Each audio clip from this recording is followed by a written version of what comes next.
So we're looking good, I think. I'm like trying to get used to all this, But I think we're recording. We're either recording and we're gonna have a great fun time, or we're not recording and we're not gonna have. But Jay Wilburn in the house. Jay Says it looks like you know what you're doing. You're welcome. Yep, thank you. I have Jay's notes in front of me, and I got so excited. I got on like 20 minutes before we even started, and I like doing setups. I'm like, all right, this can't be this easy. And then when you jumped on, I was like, all right, maybe it is. Tom Duffy also in the house. All right. He's got a lot of crazy symbols he puts up like he does. So welcome, everybody. So I guess let's officially start. For those who don't know, I'm Armand Rosamilia, and this is my Twitch channel. And every now and then, probably every 4 to 6 weeks, me and my co-host we will do a 4 movies, usually 4 horror movies. There's usually a theme. So there's always a theme of what we pick, and usually my co-host will pick the theme and the movies. And then it'll be like 2 weeks of, dude, do you have the friggin' movies yet? Dude, do you have the movies? And he's like, all right, here's your 4 movies. And then one of them I can't watch. I'm not going to pay for. And they're horror movies. So that I'm like, pick a 5th movie. Like, from now on, just pick like 7 movies and I can watch 4 of them. But this time, I was, after the last episode we did about a month or so ago, I realized there were movies that, for some crazy reason, I'm guessing bad parenting or whatever growing up, you did not see these. I picked 3 of these are classics, and then one of them is just a good movie because we needed a 4th movie, kind of thing. So I wouldn't consider it a classic, but so it's a good movie. You should see it. And I think that was the only one you actually saw, but you had never seen the other one. So I'll just keep talking. But let me introduce my very special co-host, cosmic horror author J.C. Walsh. What shirt are you wearing today? I got a sci-fi horror shirt on. Ooh, nice. Event Horizon. Why do you have an Event Horizon shirt? The company was like, oh, wait, we got Event Horizon shirts. I'm like, oh, nobody ever does the Event Horizon shirt. No, I have to get it. Yeah, that's a... I was like, which Philadelphia flea market did you buy that knockoff at? That would be amazing. It's definitely got that like horror knockoff, which I like that a little bit. I'm wearing my New Jersey pork roll shirt today. It's getting to that point where I was like, Jay Wilburn says, never heard of her. It's getting to that point. We've only done maybe 6 of these now, or so, and I'm like, I think I wore this shirt already. One of these, like, I have literally 200 black shirts. I'm like, I got to just find one that I haven't worn yet, And I have nothing that fit. Lost them. I have nothing that really fits what we're doing. So I was like, all right, let me find something. Let me find something else that I know I probably have not worn on any of these. Pork roll is classic, and we do have some classics on here, so it makes sense. Yep.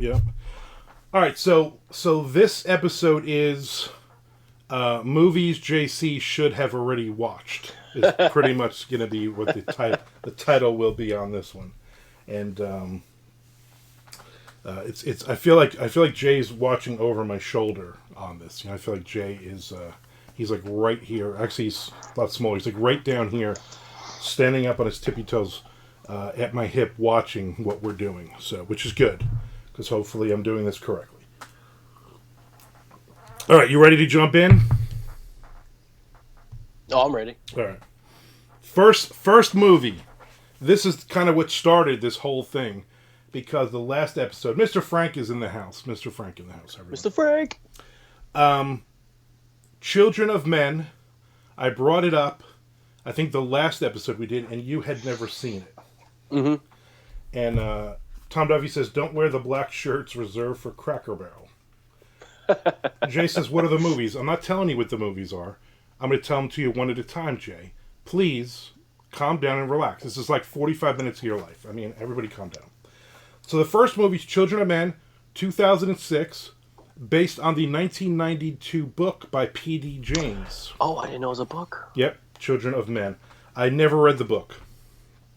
I knew it was a book when the movie came out. Me and my buddy Frank LeBlanc, who's from Montreal, Canada, two of us went and saw it in the theater, and I was blown away by the many.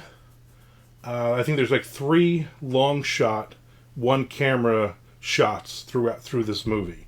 Yeah, which I loved. It's like a 6-minute, basically running through a city getting blown up, and that's a great shot. Although, doing a little research, I found out that a lot of this was CGI. Really? And the long shots, there's 3 of them in here. The longest being 6 minutes. I think when she, I don't want to give a spoiler, but that's like a 3-minute thing, and then I think there's like a 2-minute one. There's CGI in all 3 parts, it said. So it doesn't, it's a not 100% honest live, like run through like excuse me, like, you know, Goodfellas going through everywhere kind of thing. Well, that's pretty impressive because I couldn't even tell there was CGI in this. The Tom Duffy the chase scene, yeah, which is amazing. Yeah, there's actually on that one. I think there's a lot of the CGI in there, which is you don't see it. So I'm going to tell you right now, JC, I've seen all 4 of these movies, and I've seen all 4 of these movies in the theater back in the day. Oh, that's cool. And so I was like, you know what? I'm not going to rewatch them. I'm going to do this from memory because you've watched the movies. Wow. So, but because I've seen scenes or parts from these about a billion times in the last, since they've been out. So I don't think there'd be a problem. So Mr. Frank says you went to see one of them Flicka films. I don't know. Mr. Frank always says something stupid. And Chad Letsky's in the house. He said, "Hey guys, just done recording a podcast. What's going on in here? We are talking movies that JC should have watched years ago and did not. The first one is Children of Men. And so what's your take on the movie?" Well, I like, for one thing, the whole introduction to what's going on in this movie with the whole infertility thing. That's a pretty already grim future. Like, we need any like dark futures in our lives, right? And right away, what I really enjoyed about this is like the surprising, all these action scenes or things that happen, they come out of nowhere, like that, like the beginning scene. I don't really want to say what happens in the beginning, but everything seems normal, and then like kind of shit hits the fan out of nowhere, and then it just, but then they move on with what they gotta do.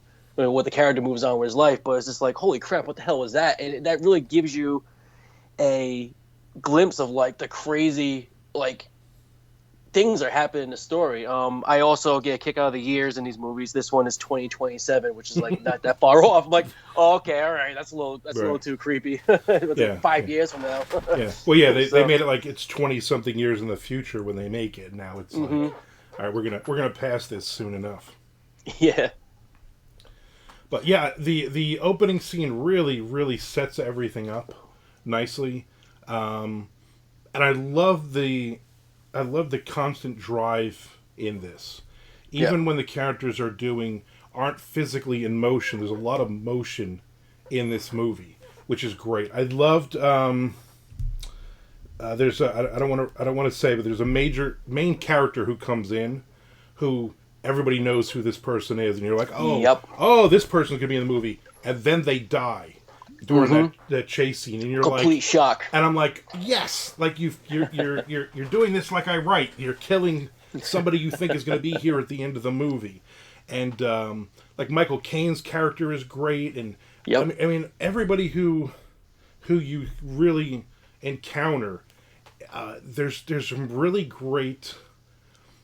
There's some really great backstory in those few seconds you see certain characters.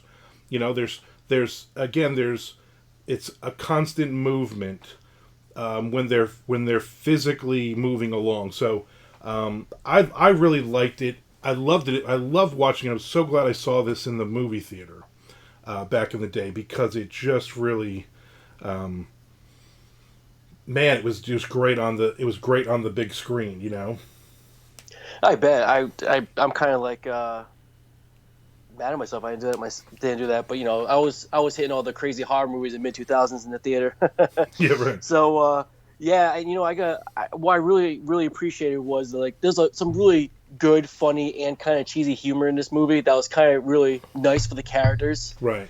Like there's some eye roll stuff, but it's good because it gets dark. Like it just get dark out of nowhere, and then it really puts some tension on you, and you don't know who to trust, which is really because it's great because it was funny. We did the zombie movies, which are apocalyptic, and then we just did the post-apocalyptic dystopian movies, and this falls in line a little bit where these futures are borderline dystopian to some degree, and there's a lot of fear, and human beings do a lot of terrible things when they're afraid, no matter what side they're on, and this movie really capitulated that very well. Yeah, this is the human monster world story. This is big time. Stuff went wrong and continues. Jay says the book is a heavier political thriller. The on-the-move road trip portion is a smaller part of the book. Jay Wilburn, everyone who's read every single book that's ever been released. I'm about to read it. Yeah, I it's one of those in the pile in my TBR pile in my head of something to read. But yeah, great theater movie for sure. Michael Schotter says, yeah, I'm very happy. I wanted to pick movies that obviously that I've seen, but I wanted to pick movies that I've seen that are that worked as great movies in the theater. You kind of get away from that now, watching stuff now with a 60-inch television and a sound bar, and it's like you get that feel much better now than we did 10 years ago, 15 years ago with our tiny 40-inch televisions and no sound bars and stuff. In fact, we're buying I'm looking to buy a new television because our TV's like 10 years old now. And I was like, we need like a 90-inch television. We need but we in the space we can fit like maybe a 75. And I'm like all disappointed, and I'm disappointed because we're gonna buy a 75-inch television. I grew up with like literally a 12-inch television in our room. That was like the greatest thing ever when I was like a teenager. So you get spoiled for sure. All right, anything else you want to say about this one? Two quick things. I did enjoy one, the whole in 2008 there was a flu pandemic. That was a little terrifying. Like, oh, okay, fourth wall shit right there. Yeah. But I did enjoy that. Also, when we get to certain scenes again, I don't want to say much, but there's a lot of within this darkness, there's a lot of hope. I really enjoyed. There was a certain scene where this particular hope made everything stop. Yeah. Like the whole war scene is completely 100 miles per hour and it just stops just because of this little bit of hope that happened. I was like, wow, this is really well done. This capitulates again the human monsters, but then capitulates the human spirit too. But then it goes right back to the violence. Yeah. It was a nice it was a nice break between so much violence and chaos of what's going on. You it's one of those scenes where you hear the bullets, the constant barrage. You hear so much anguish, scream, everything else, and then all of a sudden, this one particular thing, it just shuts everything down for about a minute. It was a sci-fi version of Saving Private Ryan. It was really weird. yeah. You know what? Yeah, I can definitely see that. So, but yeah, I really enjoyed it. I'm glad you threw it. I'm glad you threw us out there. It's really you know. So the second movie that little JC Walsh should have seen. What year were you born? 81. So you were 1 year old when this movie came out. If you had good parents, they would have definitely taken you to the movies to see Blade Runner. I don't know if my parents liked this movie. my parents did not like this movie, but I had an uncle who actually took me. So I was 12 when this came out. Mm-hmm. And so Do Androids Dream of Electric Sheep by Philip K. Dick is what the story is based on. There are 7 different versions of this movie Holy crap! with different endings, different parts. You know, I watched the final cut. Is that the actual final cut? no, I mean if you just watch Blade Runner, that's the. So there's a lot of subtle nuances, and I saw the original in the theater, and then I went and there's a YouTube video of all of the differences between all the movies. And I thought it was like, oh, there's gonna be like director's cut and a whatever cut. I thought there'd be like maybe 3 versions. It says 7 different versions of this movie. Yeah, Tom Duffy says the good old Zenith tube TV that weighs 5,000 pounds. Yeah, we all had those. God, Heavy. That was awful. Blade Runner in the movie theater, especially you're looking at 1982. So there's obviously we had Star Wars had come out, and you have Alien. You have all these big those what I was raised with theater movies, but Blade Runner for me, there was so much going on in each scene. He's, when I mean the opening scenes of once you get into the actual city. I mean, it just blew 12-year-old me away. I gotta say, so first off, the visuals in this movie are wild. I heard a lot of wild things about this movie. I heard it's pretty out there, and then but the things like you said, like the way things are shot in this movie, and 80s dystopian futuristic movies have a look to them. Right. They have a certain feel. And this one really capulated that very well, and that's my new word lately. It's capulate. I don't even know if I'm using that right. and another one. The year is 2019. That's past. So I started laughing at that one, and the intro to the story is kind of cool, and I was like, oh, this is neat. This is different. Also kind of terrifying too, with like artificial intelligence. But like, it's and the funny thing about 80s, they're always you're always going to see flying cars. Yeah. It's either Los Angeles or New York that looks like a complete dark, like grim version of itself. Like it's almost like they took the 80s version of that city and just made it worse 40 years later. Right. Well, that's what it was. It's let's take Chinatown and spread it over hundreds of miles. And you didn't have the CGI. You didn't have all of that back then. So you had a lot of paintings. You had a lot of shots on top of shots and different things. So for me as a fan of this, I miss that. I miss not going, okay, let's create let's create a movie, and we're gonna do all this CGI. We're gonna do all these special effects in the entire movie. Everything you see is just a special effect behind it, and they look great. Yeah. But there's something about those 80s movies. There's something about that first Star Wars movie that you couldn't do today. You couldn't make that movie again. And I think that's Blade Runner is one of those movies.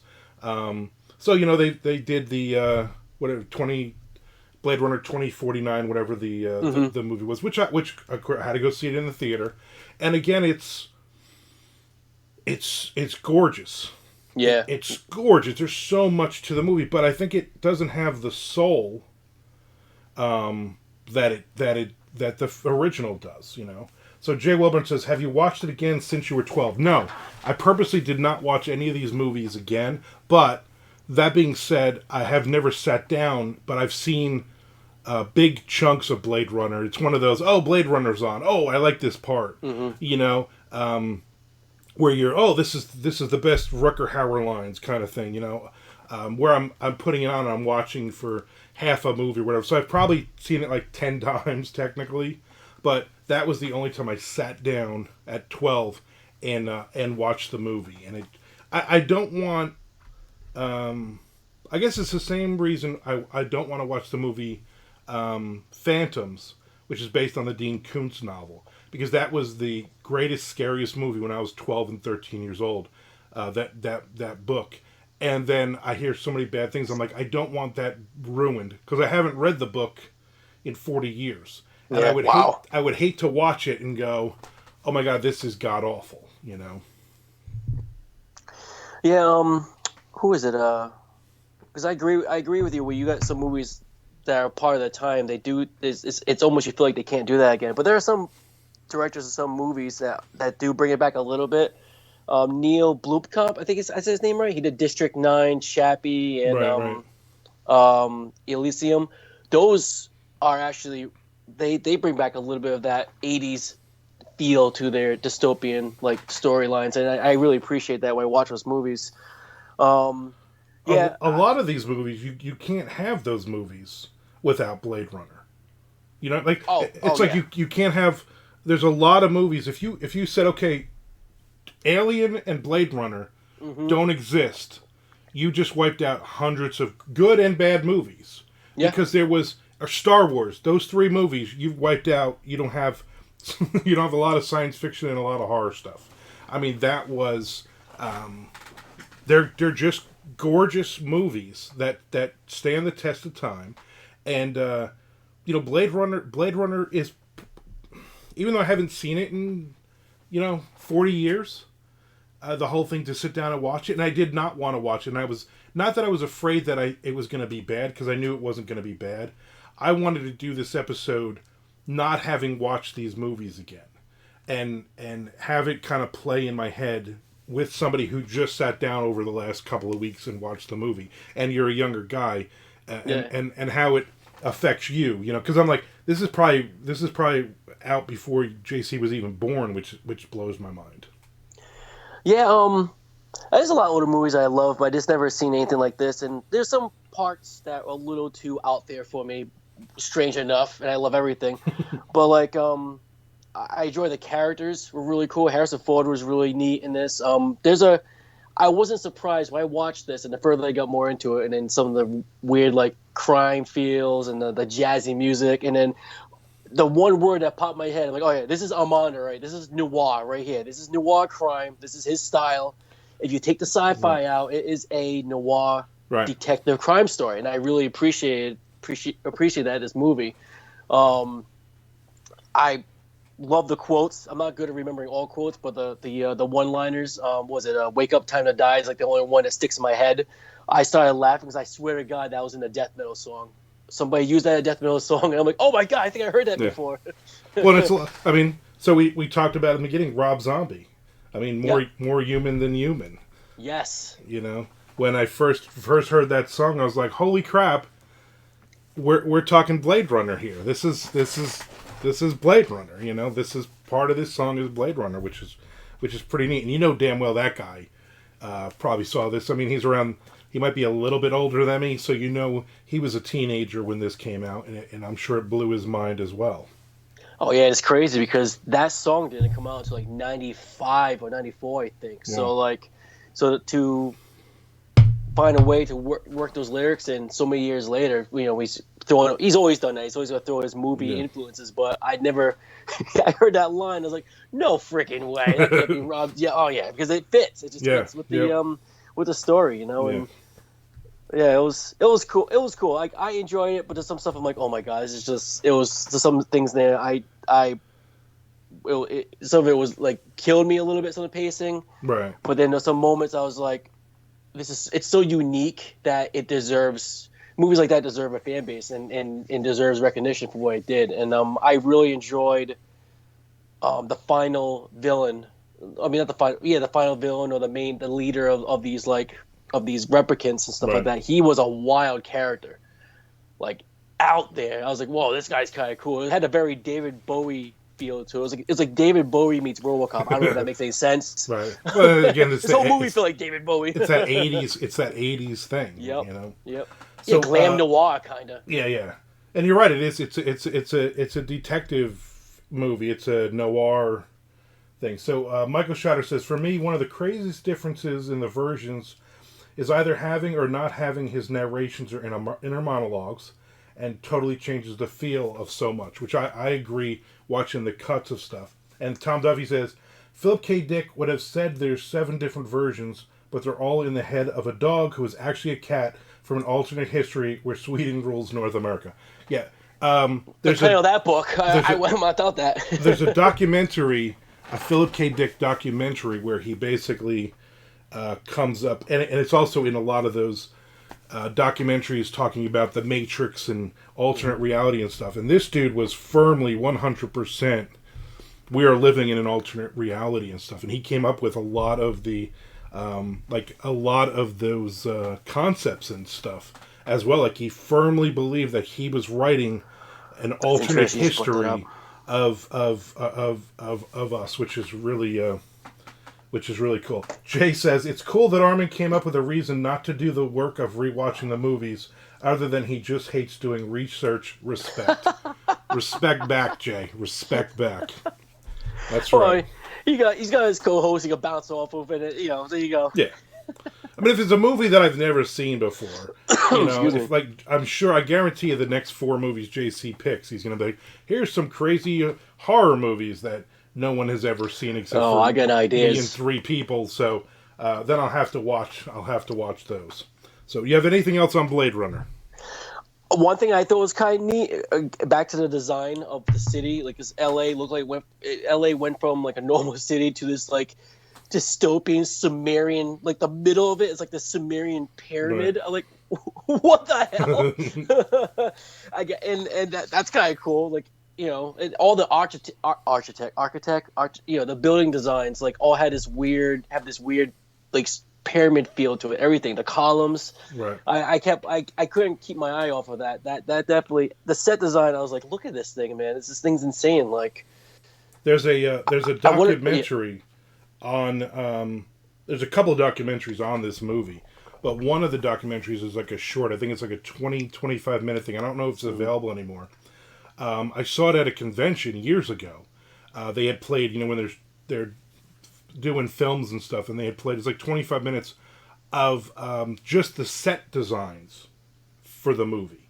So I gotta watch that. That was cool. Literally what they talked about, all the different, they basically kept saying, let's take the city and where would it be, and as small as Chinatown is, let's make Chinatown be basically as big as the city is now, and all the other architectural things and everything else. So it's pretty neat. I want to watch more making of movies sometimes than I want to watch the movies. Like, I'm more excited about, like, they're doing The Godfather. They're doing based on the true story. And I'm almost finished with the book.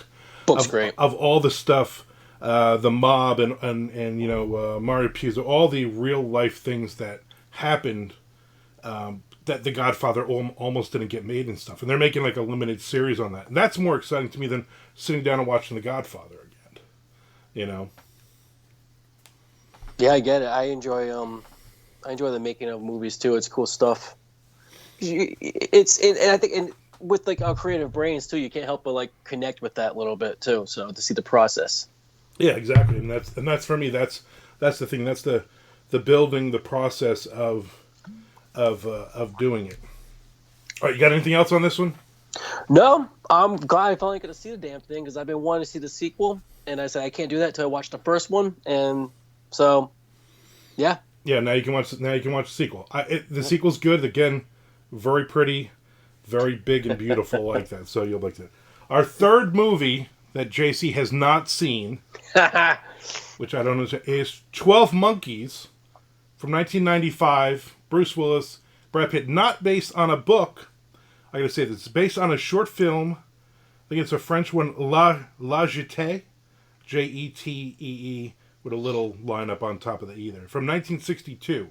So they bought the They bought the rights to remake the movie, and then it's a short film, and then they ended up making obviously a much bigger movie. Mm-hmm. And there's a lot of stuff in this one too that you're like, holy crap, like this is happening now, which is scary. This one's way too fourth wall for me, man. There's conspiracy theory, and this is 90s nutty 90s right now. Like, we talk about Blade Runner being 80s, this is 90s. Yeah. Like, this is because 90s was very cheeky and crazy. Even the horror movies, some action movies, like there was some lunacy in the 90s, man. And this movie had it, and then you get the conspiracy theories. That you just like. Speaking of the Matrix, I mentioned the Matrix in this, which was kind of weird. Brad Pitt's in it. I feel like I was watching Tyler Durden from Fight Club. So that was freaking me out a little bit. He was wacky. This is probably one of his wackier what do you call it? Movies. I lost my word there. Sorry. But yeah, this I gotta say, there's a lot of Philadelphia in this movie, and they filmed the mental institution scenes in Eastern State Penitentiary, which I go there for a haunted attraction. So I'm like sitting there, I'm like, why does this place look familiar? And I found out, I geeked out. Like, this is so cool. Yeah. So yeah. Yeah, Philly and Baltimore. They filmed in Yep. both cities for this, which is good. Yeah. Again, there's a great documentary on the making of 12 Monkeys, and which I watched not too long ago. And Brad Pitt just completely said he was just completely off the wall during the filming of this, because he lived in that character, and the original version of this character was a lot more mild mannered and stuff, and he just went like, I'm just going to go completely crazy over the top. And this is one of those movies too. I mean, this is 95, so this isn't Bruce Willis at the top of his game sales wise, but I think it's one of his best roles, only because is he off the wall?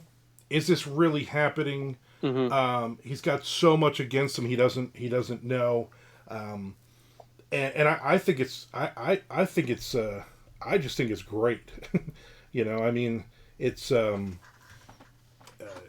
were so many problems with this movie before it came out and everything, and I think that it's just great that it was made, and it's made so well. I love the ending.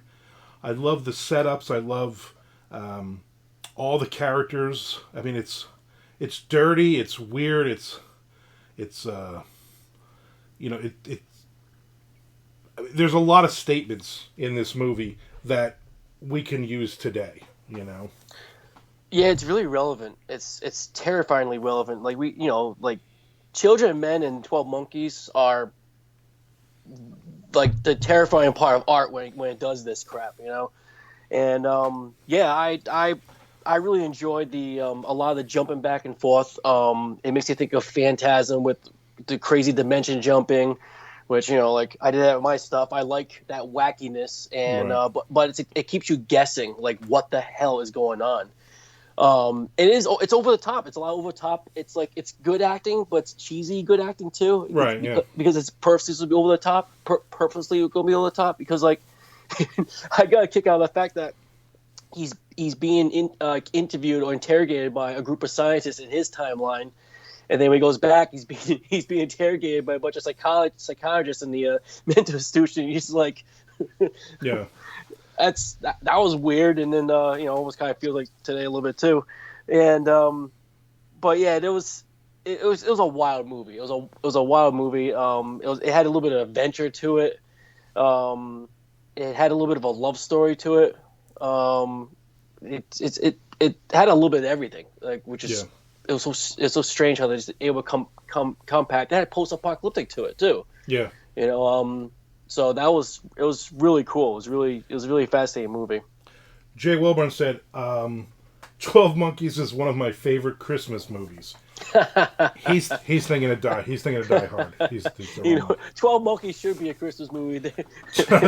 Tom Duffy says, I think this one wouldn't be around if it wasn't for Philip K. Dick. I totally agree with that. This is another movie that is directly. So Blade Runner really was the start for Philip K. Dick of his Hollywood stuff, and a lot of his stuff was made after that, and a lot of his stuff was sold that was never made. But I think it trickles down to that. And Tom says, although it was written around the same time Dick was writing less crazy stuff. Yeah, that is also very true. I love that there's every movie there's like a documentary about the movie or the writers. Because what's his name did this? Terry Gilliam directed this from Monty Python, and so we got there's some great Monty Python documentaries out there to watch as well. Wait a minute. Wait. The guy from Monty Monty Python, he directed a documentary on this, or he directed the movie? He directed the movie. He's the one who fought to get this movie made. No way, I didn't know that. Yeah, well, he's done a lot of big of these types of big movies and different things. So I mean, I guess I shouldn't be surprised myself. I don't know that because I don't know a lot. I've seen Monty Python and. You're used to watching crappy Rob Zombie movies. That's the problem. Yeah, pretty much. I'm no shame here, man. But yeah, I liked it. I liked the back and forth, and like you said, I like the back and forth because no matter what time he's in, it feels like he's about to get screwed over. You know, which is a lot of fun. So, what else you got on this one? Anything? No, I don't think I have too much. I like I said, the back and forth, the fourth wall stuff. I mean, again, another one where it's like Terminator, the future, gets grim in 1997. This was 1996. So it's just another one that's got the weird year. Yeah. Like, oh my God, I just lived past this. It's almost, it makes you feel like you're seeing an alternate timeline. It's so fascinating seeing time periods through film. So, No, it was cool. It's a fun time. I want to watch the show. I just want to see what the show does. So I watched the show. I was very excited when the I think it was on Sci-Fi when the so you should be cheeky then. Show came out, and it was not. It starts out so it's not Bruce Willis's character. I don't believe it's like it's the concept of what's going. We're sending people back in time, and then. I think it was a couple of seasons it lasted, and about halfway through the first season, I was like fighting myself to watch it. Like me and my wife, we taped it, and she did not want to watch it, and so I was watching it while she was playing Facebook games, and I didn't even see the last season because what they had done was, I think it did awful, ratings wise, and then they released it all, which whatever year that was, they put it out. They released all of the episodes, the whole season on a Friday. Oh wow! And I was like, nobody does, especially it's Sci-Fi, So you're watching all of them, and I never watched them. I never watched the last season, maybe 3 seasons. I don't remember. I was not impressed with the people. There was a couple of people in there, actors that I liked, but and it's one of those that has a problem when you're watching a show, and the second season of anything, all of a sudden. One or two of the characters have reversed roles, their patterns and their everything, and I'm like, oh, they got a new showrunner, because this woman was very timid, and it helped the story. And now in 2, she's like this Sarah Connor's killer person, and I'm like, that doesn't it makes no sense. So, I mean, watch it if you want. Yeah, I'll check it out. If That's you want to check it out, let me know if you actually get through the whole thing. All right, so the last movie, I'm gonna be honest with you, I needed a movie that kind of fit the mold of what we were talking about. And I've been there. When I was throwing movies at you, you were I was gonna pick something else because you said, "Oh, I've seen this," and I was like, oh, "I'll pick something else." So I was like, "Nah, you know what? It still fits." So we're gonna keep to the Bruce Willis, and we're gonna do Looper. Nice little Bruce Willis obsession here. From 20, we'll do a Bruce Willis one in the future. Get about 1,000 of them. From 2012, another movie that I saw in the theater as well, and I love how what's his name? What's the kid's name? Joseph Levitt Gordon. Gordon, yeah. Somewhere around there. I know. I probably did it backwards. He's got too many names. Yeah. I like how they gave him the chin. They gave him the Bruce Willis chin, if you notice in the movie. So when he gets older, then he becomes Bruce Willis. And if that's a spoiler, that's too bad. You should have all seen this movie. I thought that was just a neat little thing that they added to this movie. So Jay says, I was attacked by a coked out whore and an effed up dentist. Brazil, yeah, that's another crazy one. Brazil, Tom, that was a great, crazy movie. Did you see Brazil? Did I? No, I didn't see Brazil. You kill me. All right, I'll tell you another great movie that has Monty Python. Does Time Bandits? You ever see Time Bandits? No, I seen the one with the red ball, red pill, or something. It was I don't remember the name of it. Watch Time Bandits. We won't Okay, we I'll won't watch do it Time here, but Bandits. watch Time. It's Okay. it's got All right, down so don't it's got forget. it's got little people. You can't call them midgets or dwarves anymore. But it's good. It's got Sean Connery in it. It's got everybody in it. Oh, you're Sean Connery. Yeah, it's great. Anyway, so yeah, that's one of my probably a top 50 movie is Time Bandits. That Cool. I've seen it a million times. In fact, I saw it maybe 2 years ago. It was on. I'm going around. It was like on Netflix or Prime or something, and probably still is. So watch that. Anyway, we're talking about Looper now, Talk about JC. Looper. We're talking about Looper. So give me your initial. So I love the setup. So I watched this a couple of times when it came out because it was so wild to me and so different and neat. And then and you see the elements of other sci-fi movies that predate it and whatnot and what influenced it. But I just like this is another one that had a back and forth, but it's not the same back and forth as like as the Insane 12 Monkeys. This is more like you see what the Looper's lifestyle is and what he does, and it really does give you a clear like narrative and backstory of what he does, and then to set up when we get to that point where he and Bruce Willis face off, and then it's like almost like then you start seeing two separate things, and then the way you see. It's so wild. It's such a wild movie. I remember when I watched it for the show, and I was just like, wow, this is because I forgot a lot. I mean, it's been 10 years at least since I've seen it, and now everything's coming back. I'm like, oh, I remember this part and this, and then I actually I think I enjoyed it even more because I remember liking it a lot then, but I loved it even more now. It's like just revisiting it and really seeing the story unfold and see like. There's so much character development, so much story development, and even though you get more people later on, I feel like they didn't waste anything in the story. They give you a lot without not they just give you enough. Yeah, there's not a. This isn't 12 Monkeys where you got two completely different. You do have two completely different times, but we're not going to dwell on that. We're gonna dwell on the characters. We're gonna dwell on young character and old character and everybody kind of in between that.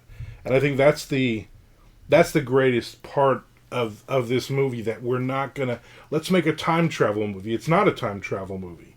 You know what I mean? It's a gritty noir crime thriller. There's a little bit of steampunk in there too. Actually, yeah. And I think that's part of the fun of that's part of the charm of this. The two of them in the same room talking. Yeah. I mean, those are some really, and those are some great scenes. So I've seen this maybe 2-3 years ago. I saw this. It was on, and I watched it like from the beginning.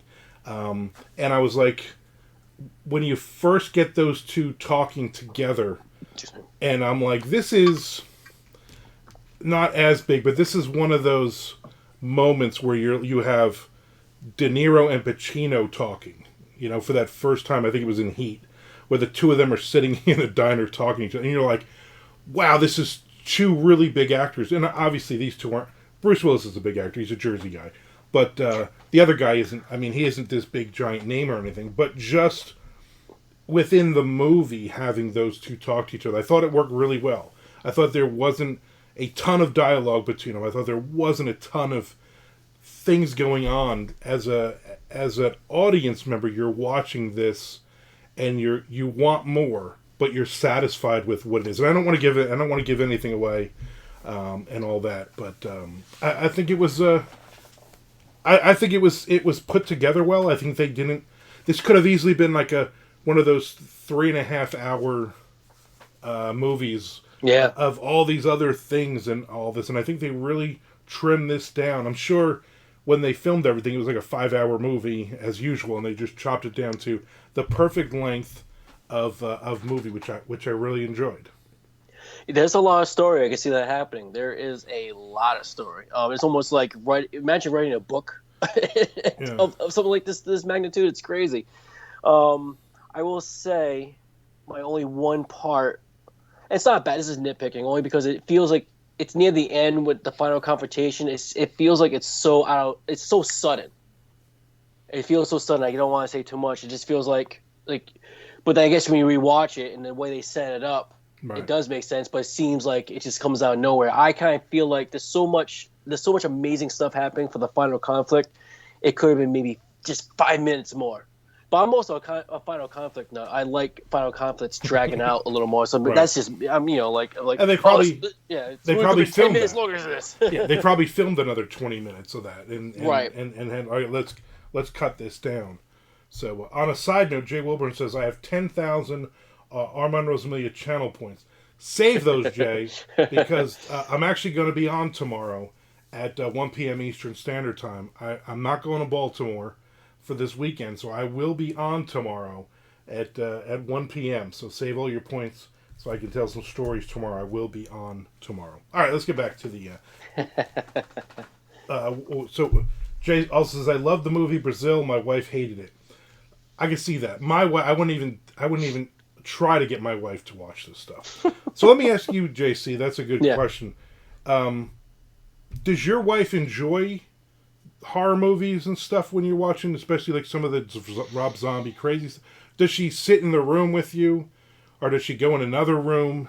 Like, what's her attitude about the movies that you pick? It depends. Rob Zombie, no, I wouldn't. Like, I can't watch that with her because there's some really graphic stuff. I'm not even just talking about the violence. There's some things that people do to each other. I just don't, And we watch some really gritty stuff. We watch true crime stuff, but there's just some movies that when they push the envelope even further than some of the shows we watch, there's just a certain level that I just can't.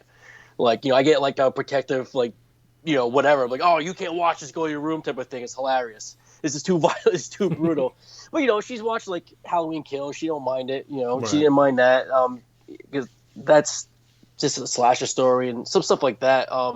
She did sit through 3 of these with me. So, Looper, I think Looper she didn't mind at all. I think she got really into the story of Looper.